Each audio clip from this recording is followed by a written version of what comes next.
تربیت پہنچانے اللہ سے جڑنے کے لیے نماز ہے کہ نماز پہلی امتوں کو 2 نمازیں، ہمیں 5۔ پہلی امتوں کی مسجد کوئی نہیں، ہماری مسجد۔ پہلی امتوں کی اذان کوئی نہیں، ہمیں اذان ملی۔ اور اذان اتنا بڑا عمل بنا دیا میرے نبی نے کہ آپ نے فرمایا کہ اذان دینے والا قیامت کے دن سب سے اونچے مقام پر کھڑا ہوگا۔ حضرت علی فرمایا کرتے تھے کاش میں اللہ کے نبی سے حسن حسین کے لیے مسجد نبوی کی اذان مانگ لیتا، یہ حضرت علی فرمایا کرتے تھے۔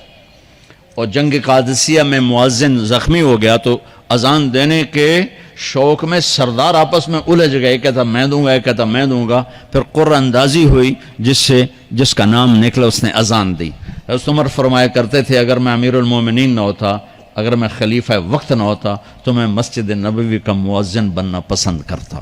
کسی کو اذان نہیں ملی، ہمیں اذان۔ پہلا مؤذن بلال بنا، پہلے مؤذن اللہ نے بلال کو یہ عزت عطا فرمائی۔ دنیا میں یہ ہے اور آخرت میں یہ ہے کہ میرے نبی نے فرمایا کہ جب جنت میں جانے کا وقت آئے گا نا تو جنت کی میرے لیے سواری لائی جائے گی، میں اس سواری پہ بیٹھوں گا تو اس کی جو وہ رسی ہوگی نا وہ ایسے نیچے گر جائے گی، یہ نیچے گرے گی۔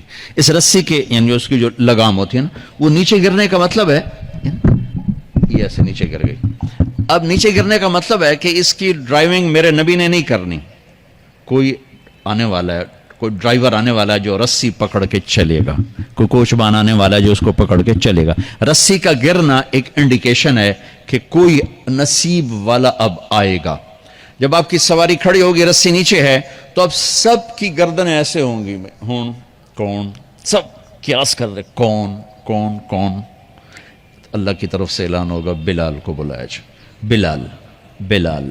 تو بلال آپ کی سواری کی لگام پکڑیں گے اور آپ نے فرمایا کہ سب سے پہلے میں جنت میں جاؤں گا اور بلال میرے ساتھ ہوگا، میری سواری کی لگام پکڑے ہو جائے گا۔ تو ہمیں اذان ملی، کسی امت کو اذان نہیں ملی۔ ہمیں 5 نمازیں ملی، کسی امت کو نمازیں نہیں۔ 2 نمازیں، ایک فجر کی 2 رکعت، عصر کی 2 رکعت۔ باجماعت نہیں، ان کو اپنی کتاب یاد نہیں، ہمیں قرآن یاد ہے۔ میرے مدرسے میں ایک بچہ اب ماشاءاللہ امریکہ میں وہ پڑھا رہا ہے، اس نے 30 دن میں قرآن یاد کیا۔ صبح یاد کرتا تھا، شام کو تراویح میں سناتا تھا۔ میرے مدرسے کا بچہ ہے، صبح بیٹھ کے مغرب تک پورا سپارہ یاد کر کے اور عشاء کو تراویح میں سنا دیتا تھا۔ اللہ نے ہمیں ایسا قرآن دے دیا کہ 1 مہینے میں بھی یاد ہو جاتا ہے۔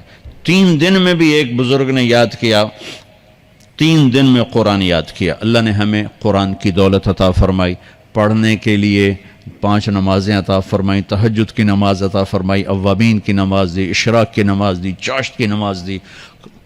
نماز کے کتنے دروازے کھول دیے۔ اور میرے نبی کی آخری نصیحت تھی میری امت نماز نہ چھوڑنا، نماز نہ چھوڑنا، نماز نہ چھوڑنا۔ اور اس 14 صدی میں کوئی موقع ہے نماز چھوڑنے کا تو وہ میرے نبی کے نواسے کی کربلا کا ہے کہ جب ظلم بھی انتہا پر تھا اور مظلوم بھی اپنی آخری حدوں پر تھا، اور کائنات نے نہ ایسا ظلم دیکھا، نہ ایسے مظلوم دیکھے، نہ ایسی پاکیزہ ہستیاں دیکھی، نہ ایسے درندے دیکھے۔ تو سورج ڈھلا، نماز کا وقت ہوا ہے، تو آپ نے سبحان اللہ، آپ نے زہیر سے فرمایا کہ شمر سے کہو نماز پڑھنے دے۔ نماز پڑھنی ہے، امت کو پیغام دینا ہے کہ یہ کسی حال میں چھوڑنے کا کام نہیں ہے۔ تو انہوں نے آگے بڑھ کے شمر سے کہا نماز پڑھنے دو، انہوں نے کہا نہیں نماز نہیں پڑھنے دیں گے، کام نہیں ہے۔ تو انہوں نے آگے بڑھ کے شمر سے کہا نماز پڑھنے دو، انہوں نے کہا نہیں نماز نہیں پڑھنے دیں گے، ہماری تلوار چلے گی۔ انہوں نے واپس آ کر کہا جی وہ کہہ رہے ہیں ہم جنگ نہیں روکیں گے، تلوار چلے گی۔ تو پھر یہ نہیں فرمایا اچھا چلو ٹھیک سر دیو، فرمایا اچھا آدھے نماز پڑھو آدھے جنگ کرو۔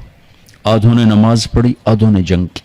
پھر انہوں نے جنگ کی اور پہلوں نے نماز پڑھی، اور عصر سے پہلے سب کے سر کٹ کے نیزوں پہ چڑھ گئے۔ یہ وہ ہستیاں ہیں جن کو میرے نبی نے کہا میری آنکھوں کی ٹھنڈک حسن حسین، میرے جگر کے ٹکڑے، میرے جنت کے پھول، پتہ نہیں کیا کیا تشبیہات دی ہیں میرے نبی نے، اور جنت کے نوجوانوں کے سردار حسن اور حسین۔ اور پھر نماز نہیں چھوڑی۔ ان کو جنت کی بشارت تو ماں کے دودھ پیتے مل گئی تھی، کربلا کی وجہ سے نہیں ملی سرداری ان کو، وہ تو ان کے سر کا صحرا ہے الگ۔